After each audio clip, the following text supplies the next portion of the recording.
And flight engineer Andre Kalpers is busy with a software update on the space station's agricultural camera.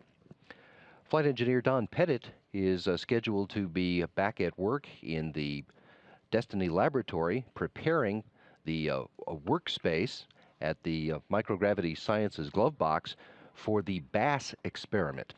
And BASS is an acronym for Burning and Suppression of Solids. It's a physical sciences investigation into both the burning and the extinction characteristics of a variety of fuels in space. The principal investigator for BASS is Dr. Paul Frickoul. He's a staff scientist at the National Center for Space Exploration Research in Cleveland, Ohio. And he joins us on the phone this morning from the Telescience Support Center at the NASA Glenn Research Center. Dr. Frickoul, welcome. It's some excitement for you today to get to see your experiment being prepared for use. Well, thanks. I'm glad to be here, and I'm glad to be talking with you. Is this your first experiment to be performed on orbit? I participated in an experiment about 15 years ago as a co-investigator, but this is the first time I'm a principal investigator. For you, how did you become interested in this field of burning things? I think, like many of my colleagues here at NASA, I had a good mentor when I was in college, and I had an engineering background, engineering degree, and there was an opportunity to do work at NASA here in Cleveland. I went to school at Case Western Reserve University, and my advisor at Case Western Reserve had a position here at NASA for me to do some work, and so it sort of was just a fortuitous sequence of events that led me here in an area that I really wanted to work in, namely the space program. Do we know much about how things burn differently in space than the way they burn on Earth? We actually do know quite a bit. We know that on Earth we have buoyancy, which is the tendency for hot air to rise, whereas in zero gravity there is no buoyancy. And on Earth we can do testing in drop towers and aircraft, zero gravity aircraft, to get some idea. So we have a good idea of how things behave in zero gravity. But what is lacking for us is actual experimental data for long duration burns. And that's what we hope to gain in the space station tests we're doing. Now, there have been experiments with burning previously on the station and on shuttle missions too, but this one is going to have for a more extended period of time? That's certainly true. There have been other early experiments, even going back to the 1980s. There were some simple solid fuel combustion experiments done. They were limited in scope. They were generally very small samples and not very numerous. So what we hope to do, and there have been other tests as well that have looked at combustion on either the space shuttle or the Russian Mir space station. But this one, we're trying to build a database. We have many samples we're flying, actually a total of 41 samples. We're going to burn multiple times and try to really build a database and get some experimental knowledge of how things behave for long durations in zero gravity. Is there a central hypothesis that's driving your operations here? There is. The basic applied hypothesis is that we believe that under certain conditions, a material in zero gravity will actually be more flammable than it is in normal gravity. And there's some theoretical basis for this, and we've done some drop tower tests to begin to verify this phenomenon. The testing we do right now to select materials for use in space for the astronaut safety, all the tests are done in normal gravity on Earth. And so it's always assumed that normal gravity tests will be conservative and that things in space will are less dangerous. But again, it turns out our hypothesis is that there may be conditions where the opposite is true, that actually in space things could be more dangerous, and of course that's a concern to NASA. I mentioned that Don Pettit is going to be working this morning setting up the hardware for where this experiment will be conducted. Can you describe what hardware is involved here? What work is Don doing today? Sure, he's working in a facility called the Microgravity Science Glove Box. It's essentially a large glove box that you might see in an ordinary laboratory with glove ports and a fairly big working volume. Our experiment will plug into that volume, so it's a level of containment. And our experiment is relatively small. It's about the size of an ordinary toaster, and it consists of a flow duct. So there's a fan in our experiment module to generate airflow. We install fuel samples inside our experiment module, which are then ignited, observed with video cameras, and burned through there either to completion or until we decide to put them out. So there's some, you don't know how long they'll burn. We have a limit generally of a 2-minute maximum, because within 2 minutes we should be able to reach the information that we need to get. That should be achievable, and we're trying to use our fuel judiciously.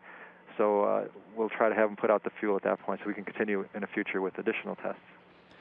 At the time that the experiment's operating, then how is the flame lit? I mean, Don's not up there striking matches, is he? That's correct. He'll be remotely igniting them. Actually, we use a hot wire igniter. So again, think of a toaster, and you have heated elements in there that glow red hot when you apply electrical current. So that'll be the same idea. We have a small loop of igniter wire that'll glow red hot, or almost actually yellow hot, which will be in close proximity to the fuel sample, and then ignite it.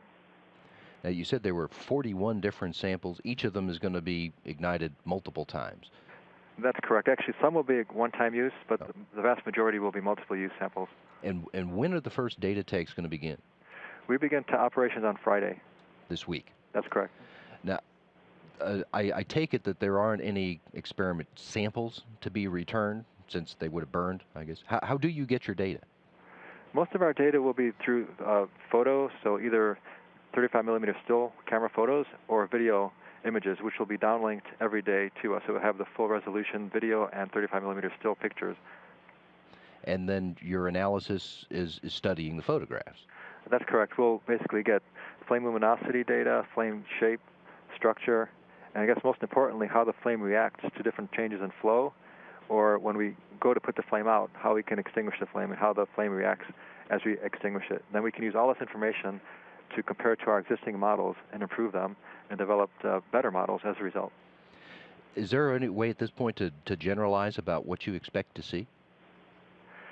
We expect, again, we've done some tests in zero gravity with these flames. Generally, they tend to be weaker, but it's a big function of the flow speed. So if we blow on them gently, we'll probably get a relatively dim blue flame, and as we increase the flow velocity, it'll start to transition to a brighter blue, and then ultimately yellow and sooty. So that's how the flame will look.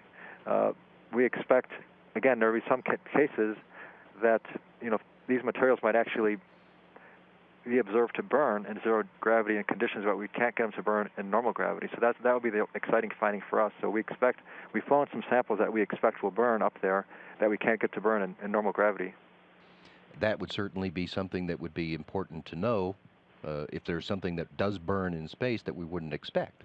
That's correct. And we've done some drop tower tests which are limited in time, so we're not sure how they're going to go for long duration, but we believe they might actually might burn up there. At this point, how would the findings that you get, how could they be applied both in space and on Earth? I guess as far as NASA is concerned, a direct application is for fire safety. Because NASA is very careful about selecting materials, configurations, and is concerned about NASA or astronaut safety. There's an extensive set of tests done on Earth to select materials, and it's all these tests are done in normal gravity. Now, if our hypothesis proved to be correct, we might need to modify the tests that we do on normal gravity to consider effects and conditions where actually the materials could be more dangerous in space. So we have to revisit the testing procedure that we do on Earth. And more widely applicable are the results of these experiments to models. So again, computer modelers can use these results to develop sophisticated systems and simulations that would apply to many different kinds of combustion systems, not just for these simple fuels and flames, but for wide-ranging applications such as engines, boilers, and so on. Anything in our everyday life that relies on combustion, which, as you can imagine, is much of what we rely upon. The obvious question that, of course, I saved it for last, how dangerous is it to be setting fires inside the space station? Well, that's a good question. Generally speaking, we don't want the astronauts to set anything on fire, but this has been carefully designed so there's two levels of containment. So, as I mentioned earlier, the glove box itself is one level of containment. Within that, which is that is a sealed vessel, there's our experiment, which is also a sealed vessel. So it's two levels of containment, and there's no way to set the fuel on fire to ignite it unless all the doors are closed. So there's many safety constraints in place. And the first of these experiment runs get started on Friday. That's correct. Besides, we have one other question that came to us over Twitter from @Karen of Earth, asked, besides rocket fuel, which we know will burn, what else is self-oxidizing and will burn even in a vacuum? I guess it depends how you define rocket fuel. There's many materials that you can imagine that you have fuel and oxygen pre-mixed. That's how a rocket engine works, is you deliver fuel and oxygen separately to the engine to generate thrust, even in a vacuum of space. So you need to, if you don't have air, like you don't have in space, you need to supply your own oxygen. So you can imagine there's other materials on Earth that can do that, that would also basically ignite and burn in space besides rocket fuel, such as some of the solid rocket engines that are used for the even simple rockets that you might buy in a hobby store to light off. Those would also ignite and burn in space just fine. Great. Your experiment gets started, its operations on Friday. Good luck. Thank you very much. Dr. Paul Furkuhl is the principal investigator for burning and suppression of solids, which is a physical science investigation into the burning and extinction characteristics of a variety of fuels in space. He's with the National Center for Space Exploration Research in Cleveland.